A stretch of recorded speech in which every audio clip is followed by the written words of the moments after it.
نحمده ونستعينه ونستغفره ونؤمن به ونتوكل عليه ونعوذ بالله من شرور أنفسنا ومن سيئات أعمالنا من يهدي الله فلا مضل له ومن يضلل فلا هادي له ونشهد أن لا إله إلا الله وحده لا شريك له ونشهد أن سيدنا وحبيبنا مولانا محمدا عبده ورسوله الذي أرسله بالحق بشيرا ونذيرا وداعيا إلى الله بإذنه وسراجا منيرا فقد قال الله تعالى في كلامه المجيد وقرآنه التوحيد تلاوة أعوذ بالله من الشيطان الرجيم بسم الله الرحمن الرحيم ونفخ في الصور فصعق من في السماوات ومن في الأرض إلا من شاء الله ثم نفخ فيه أخرى فإذا هم قيام ينظرون صدقت يا ربنا. عن ابي هريره رضي الله تعالى عنه قال قال رسول الله صلى الله عليه وسلم اكثروا ذكر هادم لذة الموت رواه الترمذي. عن عبد الله بن مسعود رضي الله تعالى عنه قال قال رسول الله صلى الله عليه وسلم من غشنا فليس منا إن الله وملائكته يصلون على النبي يا أيها الذين آمنوا صلوا عليه وسلموا تسليما. اللهم صل على محمد وعلى آل محمد كما صليت على إبراهيم وعلى آل إبراهيم إنك حميد مجيد. اللهم بارك على محمد وعلى آل محمد كما باركت على إبراهيم وعلى آل إبراهيم إنك حميد مجيد. প্রশংসা আল্লাহ তাআলার জন্য যে মহান রব্বুল আলামিন আমাদেরকে পছন্দ করে এত সুন্দর মাজলিসে নিয়ে এসেছেন। অনেকে কিন্তু হাসপাতালের বেডে আছে, অনেকের রোড অ্যাক্সিডেন্টে আছে, বিভিন্ন রকমের রোগ ব্যাধিতে আছে। সব রকমের ঝামেলা থেকে কষ্ট থেকে যে মহান রব্বুল আলামিন আমাদেরকে এত সুন্দর পরিবেশে নিয়ে আসলেন, খুশি হয়ে বলছি আলহামদুলিল্লাহ। নবীজির প্রতি আমরা দরুদ পাঠ করি, যিনি আমাদেরকে সঠিক পথ দেখিয়েছেন। আমরা অন্তর থেকে পাঠ করছি সাল্লাল্লাহু আলাইহি ওয়াসাল্লাম।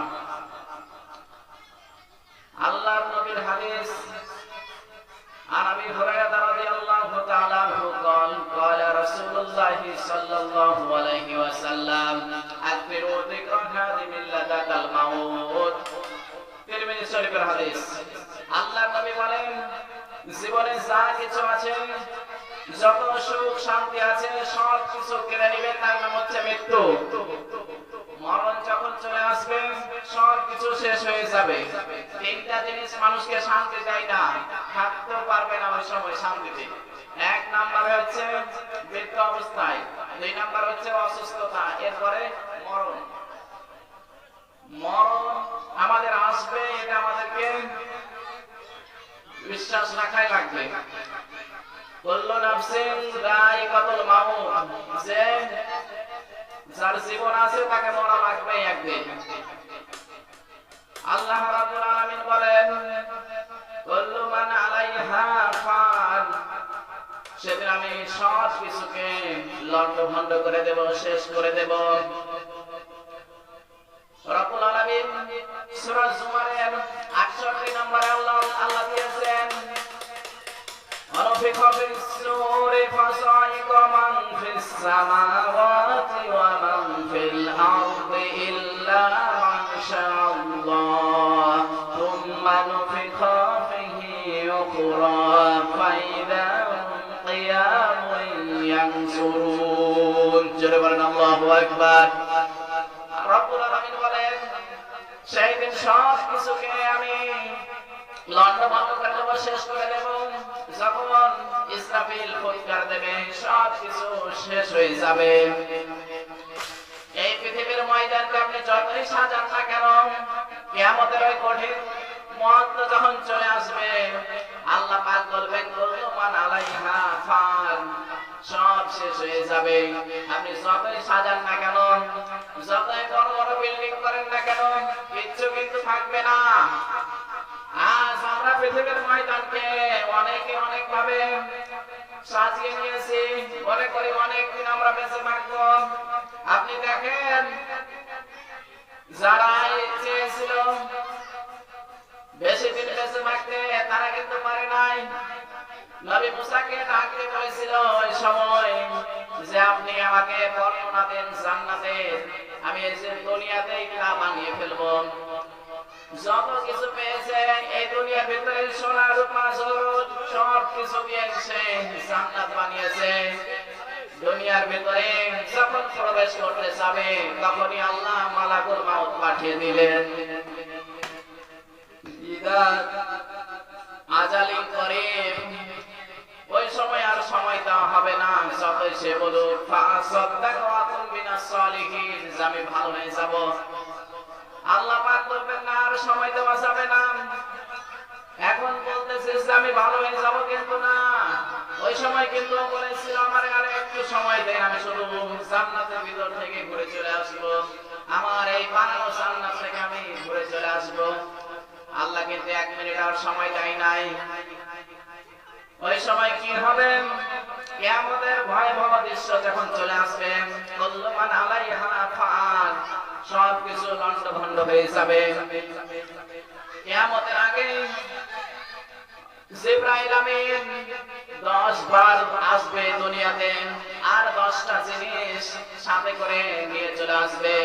নবীজি সাল্লাল্লাহু আলাইহি ওয়াসাল্লামের মৃত্যুর পরে তিনি 10 বার আসবে, আর 10টা জিনিস তিনি সঙ্গে করে নিয়ে চলে যাবে। লক্ষ্য করুন এবার, 1 নম্বরে তিনি আসবেন, বরকত নিয়ে চলে যাবেন। প্রথমে এসে তিনি বরকত নিয়ে চলে যাবেন। আজ আমরা যেদিকে দৌড়াই না কেন, বরকত কিন্তু পাবেন না যদি আল্লাহর আইন বিধানের উপর না থাকে। ومن أعرض عن ذكري فإن له معيشة ضنكا ونحشره يوم القيامة أعمى সূরা তাহা 16 নম্বর পারার 19 নম্বর পৃষ্ঠার শেষ নম্বর লাইনে 134 নম্বর আয়াতটা তাফসীর ইবনে কাসির। আল্লাহ পাক বলেন আমার আইন বিধান বাদ দিয়ে সে সেখানে তালাশ করতে যাবে, শান্তি তালাশ করুক, আর যে কাছে তালাশ করতে যাক না কেন ওর ভেতর আমি বরকত রাখবো না। কারণ বরকত তার মালিক হচ্ছেন আল্লাহ। সে যাই করুক না কেন বরকত কিন্তু পাবে না। আল্লাহ পাক তার জীবনকে দঙ্কা সংকীর্ণ করে দেবে। জিবরাইল আমিন আসবে দুনিয়াতে, আর বরকতটা তুলে নিয়ে চলে যাবে। প্রথম নম্বরে বরকত থাকবে না। দ্বিতীয় নম্বরে ইবাদতের ভিতরে সাত তিনি উঠিয়ে নিয়ে চলে যাবেন। আজ অনেক মুসল্লি আমরা নামাজ পড়ি, কিন্তু ইবাদতের ভিতরে যে শান্তি পাওয়ার কথা এটা কিন্তু আমরা পাই না। অনেকে কিন্তু বিভিন্ন ভাবে ইবাদত করে, কিন্তু ইবাদতের ভিতরে এত তাড়াহুড়া, সে শান্তি মোটেও খুঁজে পাই না। জিবরাইল আমিন আসবে, তিনি ইবাদত থেকে শান্তি সে মজা এটা থাকবে না, উঠিয়ে নেবেন। 3 নম্বরে পরস্পরের মহব্বত তুলে নেবেন। আজ পরস্পরের কোনো মহব্বত থাকে না, একজন আরেকজনকে সহ্য করতে পারে না। এই জন্য কিয়ামতের দিন কিছু মানুষের আকৃতি ভাবে কুকুরের মতো, কুকুরের কাজ কি